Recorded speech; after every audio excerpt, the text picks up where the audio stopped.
If you want to change the world, but you don't know how, I have the key.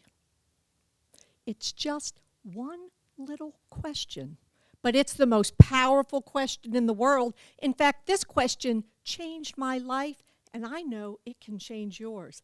This question can change the world. And the question is, what are you pretending not to know? I learned the answer to this question a few years ago when I was helping my friend Tony and his son Michael. Tony's office was next to mine at work, and as a result, we became friends, and I got to know his son Michael. Now, I got to tell you about Michael. Not your typical teenager.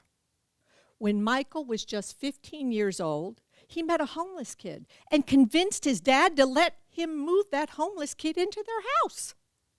Michael slept on the floor so that kid could sleep in a bed for the first time in a very long time.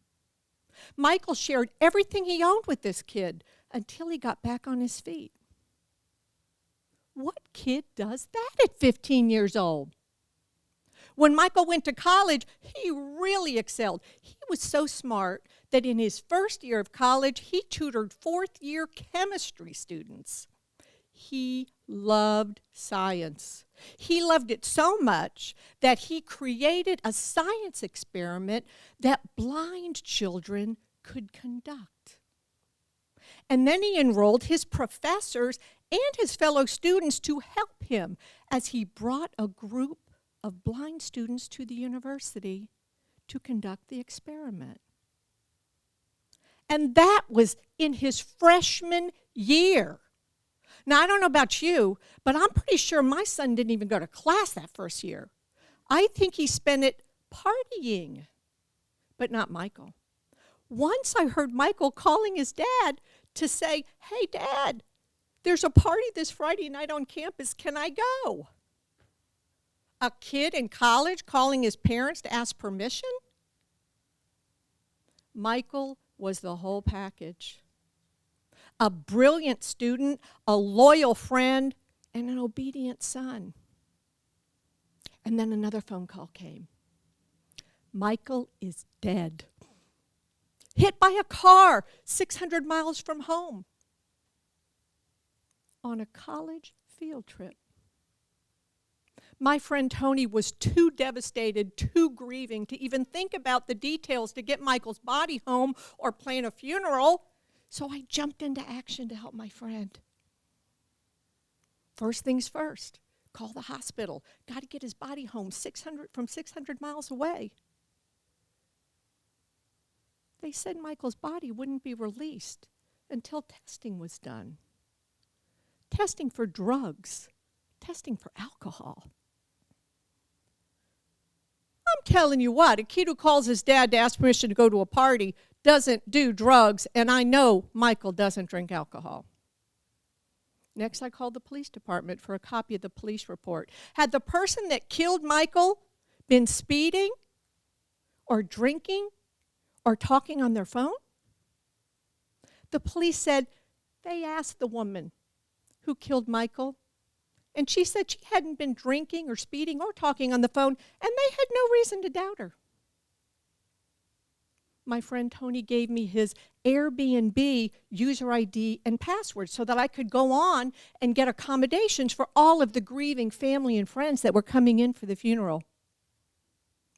There was a problem with his account because none of the reservations were being accepted, so I used my Airbnb account, and immediately all the reservations accepted.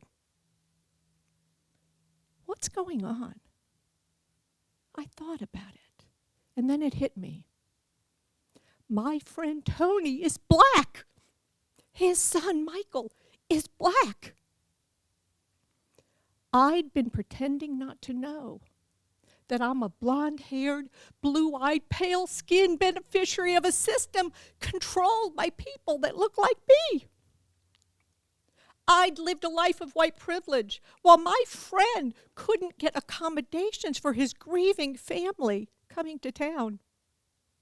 My son lived a life of white privilege, while this amazing human being named Michael, on his way to medical school, is profiled even after his death, suspected of doing drugs or drinking alcohol or being up to no good for simply crossing the street in Orlando, Florida at 11 o'clock at night.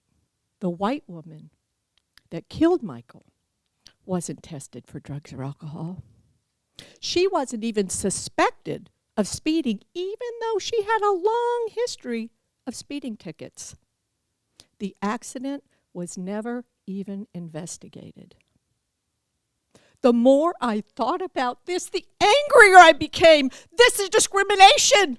This is racism.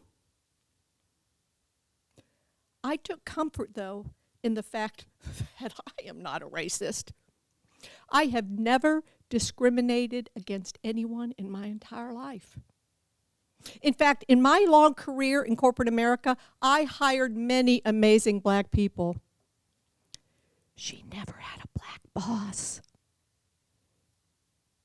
I live in a very diverse neighborhood. I'm the only white person in my cul-de-sac, and they all like me, my neighbors.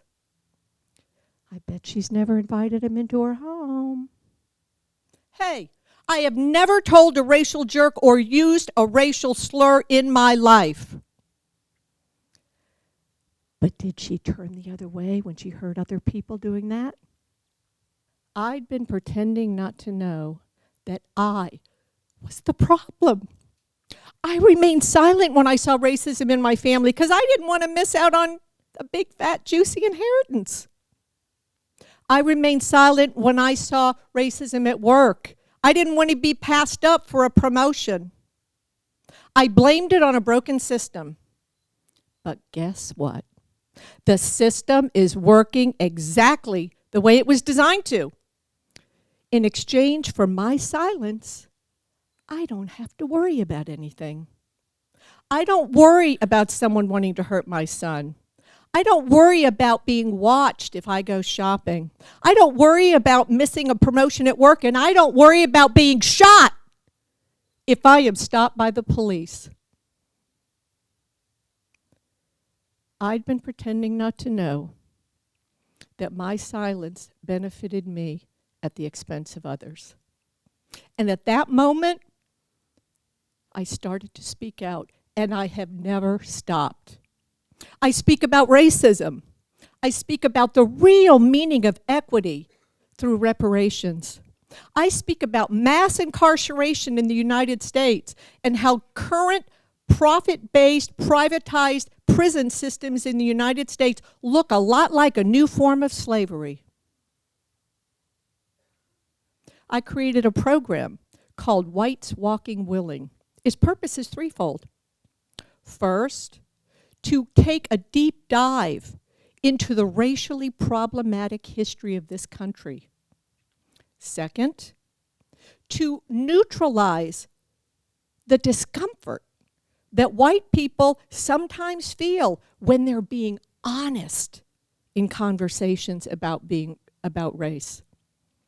And third, to peel back the layers and take a look at the racist beliefs and ideas that we have deep inside of us, mostly unacknowledged and sometimes denied.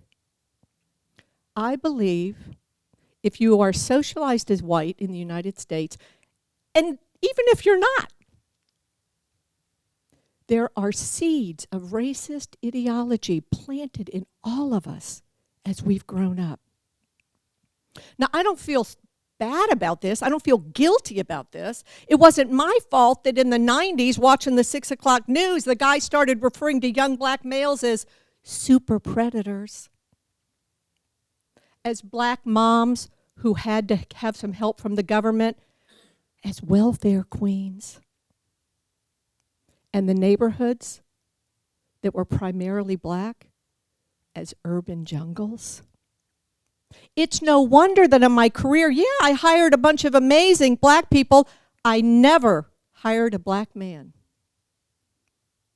I have been raised from a very young age to be afraid of black men. They were dangerous. I also have a program where I teach speakers who want to elevate the level of their speaking so that they can have the changes they want to see in the world manifested. I teach them about the art and the science of speaking with the greatest possible impact. This is my passion. This is my purpose. What's your purpose? What's your passion? If you look around the world today, do you see anything that you think needs changing? If you do, I'll leave you with this. Nobody ever changed the world with their silence. Your voice is the most powerful thing you own. And when you join your voice with others' voices, there isn't anything we can't change in this world.